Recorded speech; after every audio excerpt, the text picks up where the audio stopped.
Reach out your hand if your cup be empty. If your cup is full, may it be again. Let it be known there is a fountain that was not made by the hands of men. Robert Hunter and the Grateful Dead. Ripple. JFK, the Peace Corps' founding visionary, is best remembered for one line in his inaugural address. "My fellow Americans, ask not what your country can do for you. Ask what you can do for your country." It's a ringing pronouncement that conjures an era of supreme optimism and faith in America's highest ideals. For all that, I prefer the line that follows. "My fellow citizens of the world, ask not what America will do for you, but what together we can do for the freedom of man."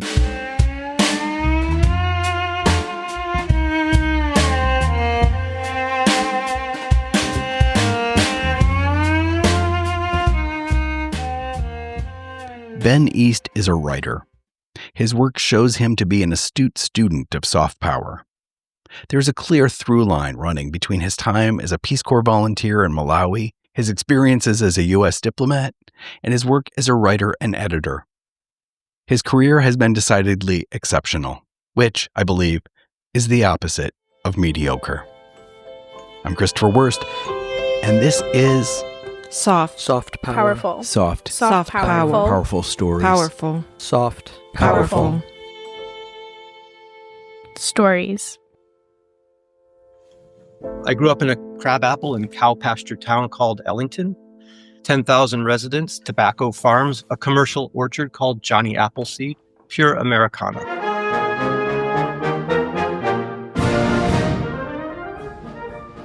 Here's my earliest memory.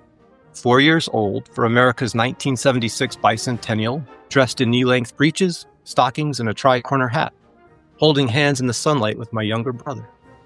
Fife and drum corps, county fairs, bicycles in the street till the sun went down. I had a paper route. It was that kind of town. By the time I was 8, I was telling adults I would write the great American novel.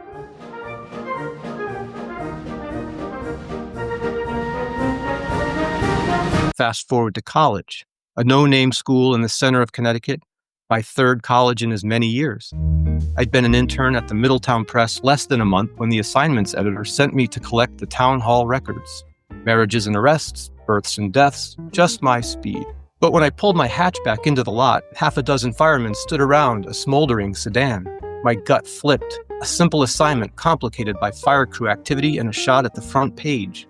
On the afternoon in question, a brilliant fall day, perfect for idling outdoors with a bunch of firefighters, I considered my options. I could ignore the fire, grab the records, and bang out a few hundred words of dreck. I could ignore the records and grab the headline, based on a chat with the fire crew and a few hours gathering details to tweak the story.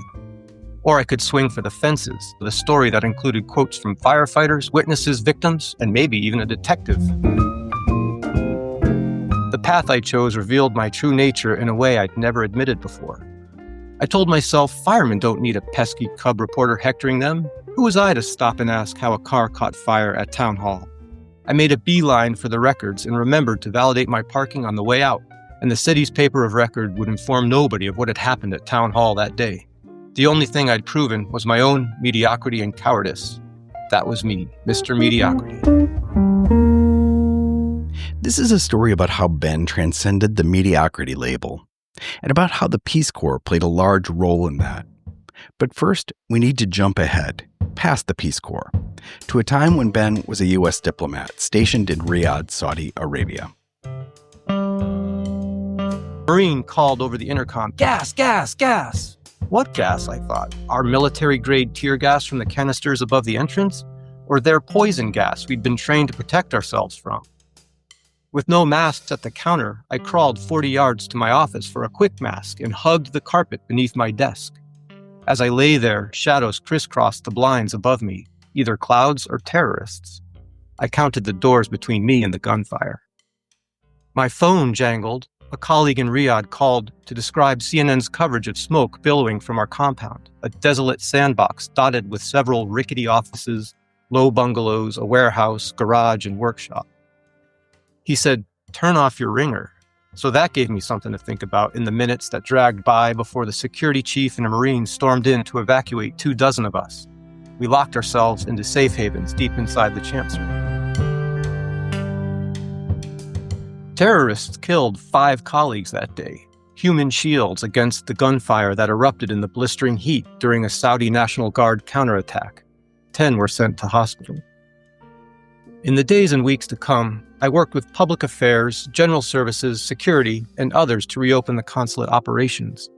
We swept up glass shards and hosed blood off the sidewalks. We prepped the ambassador for a press conference to explain what had gone wrong and what had gone right. How our chancery, built in the 1950s, had withstood attack and how cooperation with the Saudis had prevented a massacre even worse than what we'd experienced. It took some courage to move beyond that and reopen visa services. Each morning I'd go out to the front gate with a local colleague, usually a young Yemeni, to vet applicants against an appointment system. I felt exposed and on display, even behind the blast-resistant glass overlooking the street. A crowd of unfriendly faces, many lined with worries of their own about another attack, awaited admission. The last time I saw Mohammed, 5 months later, we didn't speak of December 6th. We didn't speak of the visa he'd yet to receive. Orders to my next diplomatic assignment in hand, I visited his shop to find gifts for family, choosing an hour when we'd be locked in alone while the rest of the city knelt in prayer.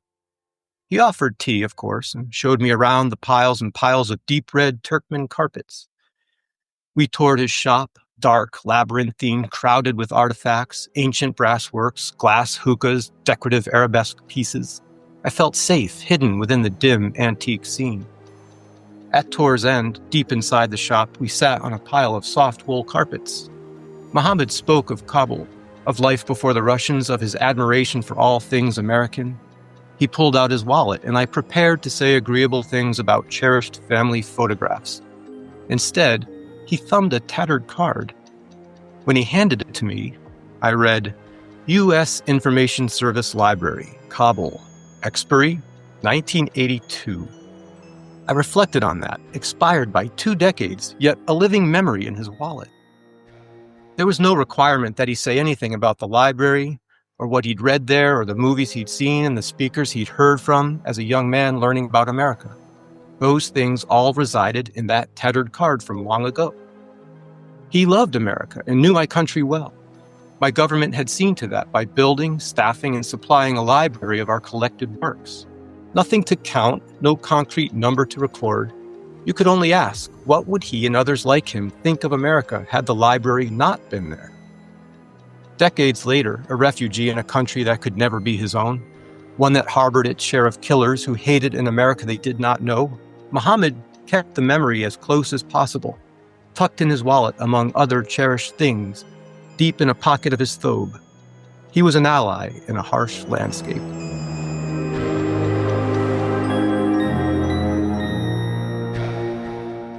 How does one go from running from a fire crew in Middletown to standing on one of the many front lines zigzagging the landscape of the War on Terror?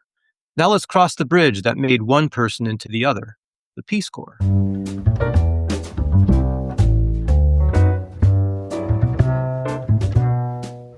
Our arrival in Malawi climaxed in an epiphany.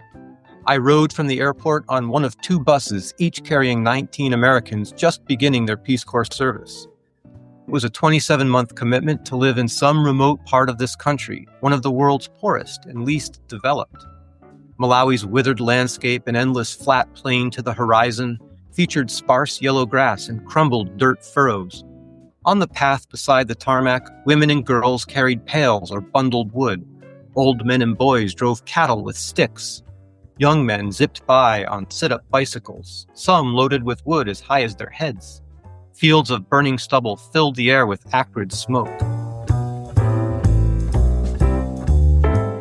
As our bus approached the capital, the number of bamboo stalls increased and the road grew more crowded with cyclists and pedestrians.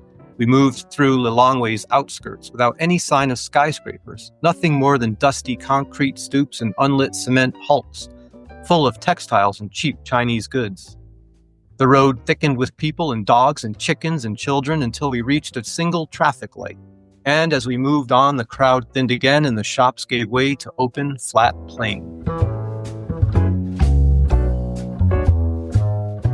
We continued toward the agricultural college to begin language lessons, cultural training, and other forms of inoculation. Unfamiliar with my fellow passengers, a foreigner to everyone outside the window, I felt my throat tighten. 48 straight hours in transit from D.C. through Amsterdam and Joburg to Lilongwe had me exhausted, on the verge of tears. I imagined others around me felt the same.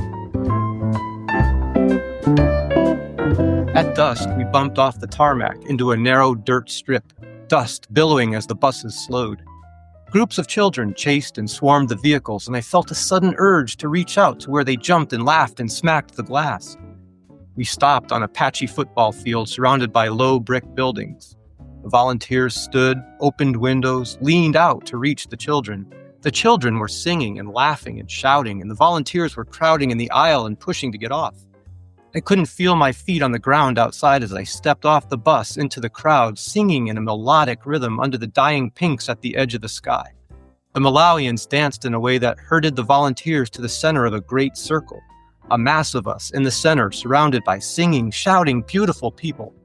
The tightening in my throat became a lump and my eyes swelled and I couldn't swallow. Emotion ran down my cheeks there in the center of that great circle, chest and heart full in the looming dark. Then all motion reversed. The Malawians moved themselves into the center, forcing us back to the edges, bewildered, crying, laughing, lost and found in the new African night. I would come to see the welcome as a metaphor, sweet and bitter for the coming and going of the years ahead.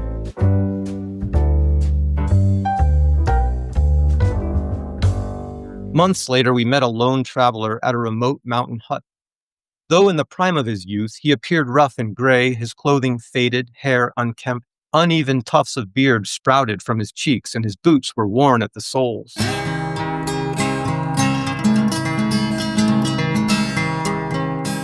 He said he'd reached our corner of Malawi at random, a stop on a trip around the world. The idea stirred envy in me, jealous awe. See the world. His freedom to wander left me, barely 3 months into a 2-year hitch, feeling stifled. Me and my hiking companion, a fellow volunteer named Smith, would begin our jobs as teachers the following week. Our shelter for the night, a cedar hut, squatted in the shadow of Chambe, one of many peaks on Malawi's Mulanje Massif. A great stone fireplace warmed the main room, outfitted with rough-hewn tables and matching benches. We unfurled our sleep sacks on tiered wood bunks. The aroma of fresh cedar and wood smoke filled the hut. The caretaker lived out back. The adventurer sounded wise when he said, "I haven't seen enough of the world to know where I want to settle." Then he talked of continuing on, traveling another year or more.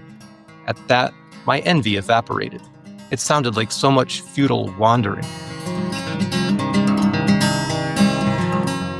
The caretaker, wrinkled but strong, stopped in. Smith and I called the old man Bambo, which meant father. We asked for madzi, and he brought water. We said zikomo to thank him. He brought wood and built a great fire, moto. Observing this, the adventurer asked for a few words in the local language, and I did my best to oblige. It seemed correct, part of the mission, to share my months of language training and cultural sensitization with this wandering American. I dove into the simple construction of sentences, how to break the language down, how to multiply understanding by learning a few roots and simple conjugations. His eyes soon glazed. He wasn't listening. To my mind, he wouldn't be seeing either. He would be traveling, eyes fixed on the horizon, a distant, unattainable goal, the small moments of life and experience occurring on the periphery. Not listening, not seeing, going. In his mind, it seemed he'd already left Malawi. The adventurer had departed by morning, cold and dewy. The caretaker stoked the fire, and after a simple breakfast of oats, Smith and I summited Chambe in the warming sun. We looked out over the landscape below, shadows playing across the tea plantations at the foot of the mountain and the red earth cornfields of the Great Rift Valley, an alien landscape, otherwise known as home. As for me, I'd taken up residence across the plain. My community, Providence Secondary School, had provided a home and a sense of belonging. 3 months in, I remained an infant in the country, my eyes barely open, reliant on strangers becoming co-workers, colleagues, and friends. My horizon lay 2 years out. In that time, I would teach English to hundreds of students in blue and white uniforms. I would organize the wildlife club to plant seedlings around campus. I had wiffle balls and a bat to share a favorite American game. I would greet my brother, my sister and her husband, my parents at the airport, and introduce them to the land I had come to know. Our roles reversed. They the babes, me opening their eyes. I would visit corners of this land not unlike my own hometown, unknown and invisible to the world. No place of pride on any map, unsung in guidebooks, places nobody came from and nobody went to. Villages and farms for corn and tobacco like the corn and tobacco where I'd been raised. I had a long stretch ahead to learn how to operate in a strange new surrounding. The pungent smoke of burning fields, the chatter of village women gathered by the pump, the hard sound of water hitting metal pails, the whump of hose against wet earth, the intense heat, the weight of humidity, the monsoon-strength downpours, mud bogging down vehicles on unpassable roads, the chilly, blowing chipperoni fog, and the socked-in mood of close, clouded days. There was a world out there, but we were not part of it. The world narrowed to here, to now. Amid this backdrop, I would learn to seek shelter amid unknown communities, smooth-talk border guards into letting me pass, negotiate and recover my passport from a band of thugs, encourage students sullen about their prospects after finishing school, secure medical care for those without means, survive my own bouts of uncertainty, hardship, and loss, concentrated, solitary, alone. These things, confidence moments, would provide growth over the years ahead.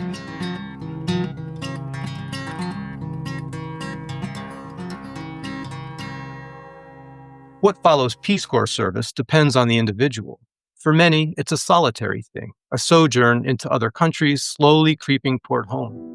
In my case, I flew from Lilongwe to Madrid, then backslid south. I told myself I was visiting Picasso's home in Malaga, would see Gibraltar because the big rock was there. But who was I kidding? All along, I was headed back to Africa.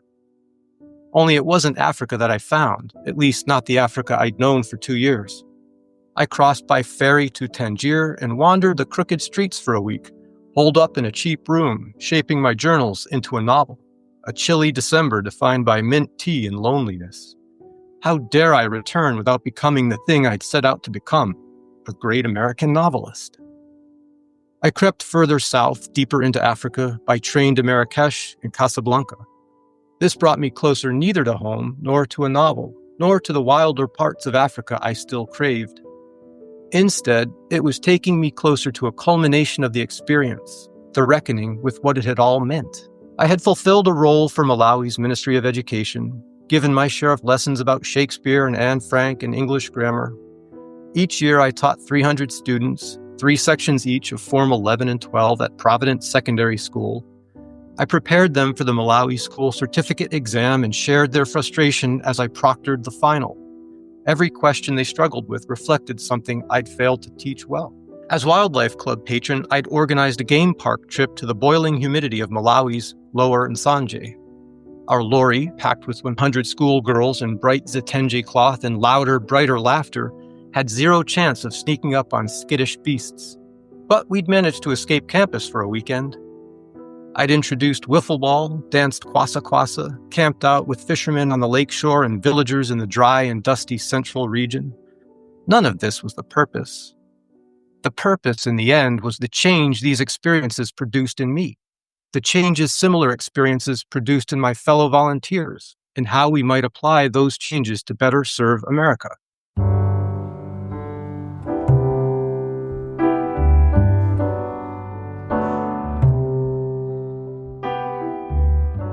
And I still haven't written the great American novel, and maybe I never will, but that doesn't mean I've given up collecting the material or finding new corners to write it in.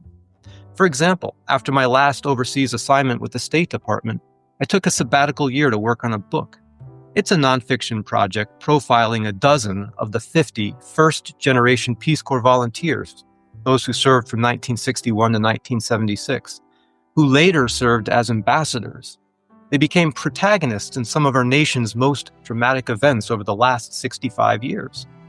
Whether infiltrating Viet Cong sanctuaries during the Vietnam War, surviving 444 days of interrogation and torture as hostages in Iran, reopening our mission in Kabul after 9/11, or hunting looted antiquities after the U.S. invasion of Iraq, the profiles recount the details from some of diplomacy's most dangerous front lines. The subjects all started out living ordinary lives, were plucked from obscurity and backward places, and, thanks to career options with the Peace Corps and the Foreign Service, made extraordinary contributions to pivotal and historic moments. What my research showed me was that everyone leaves the Peace Corps a changed person. There's no discharge ceremony or graduation. Instead, there's an anticlimax of bureaucratic motion. Write an evaluation, see a dentist, sit for an exit interview. If something exciting happens, you're probably screwed. Take the volunteer closing service in Zimbabwe who had her backpack stolen on the streets of Harare, and imagine the thief's horror at finding inside a cup of her poo, a stool sample meant for the lab.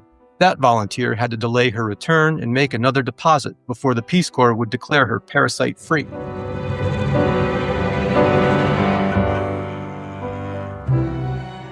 Peace Corps had prepared future diplomats to confront authoritarian strongmen and criminal warlords and to engage refugees and students. They are the lives of ordinary people doing extraordinary things, taking courageous steps into the unknown and leading others with them.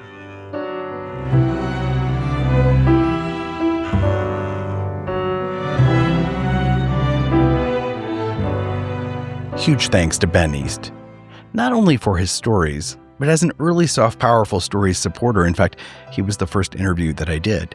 Those sharp-eared listeners out there may have noticed that Dubious Aunt Deb isn't even around yet. Let's just say she was out of town for that one. She'll be back next week. He has been invaluable in sharing leads and ideas, for which I am deeply grateful. Ben East is a returned Peace Corps volunteer with 3 decades of international service. Among Ben's assignments as a Foreign Service officer with the U.S. Department of State were India, Mexico, Ghana, Nicaragua, and Saudi Arabia. As a teacher, Ben taught in Paraguay, Brooklyn College Academy in New York, and in Malawi with the Peace Corps. His forthcoming book, Profiles in Service, 14 Journeys from the Peace Corps to the Foreign Service, will be released in autumn 2025, right about now.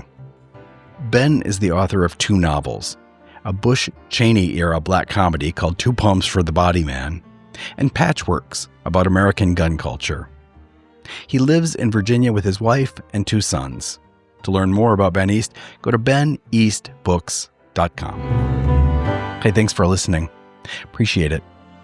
If you haven't already followed us, if you haven't already liked us, if you haven't already left a review, please do those things. They turn out to be pretty important in the podcast world, especially to get those algorithms juiced and spraying our stories out to the ears that need to hear them.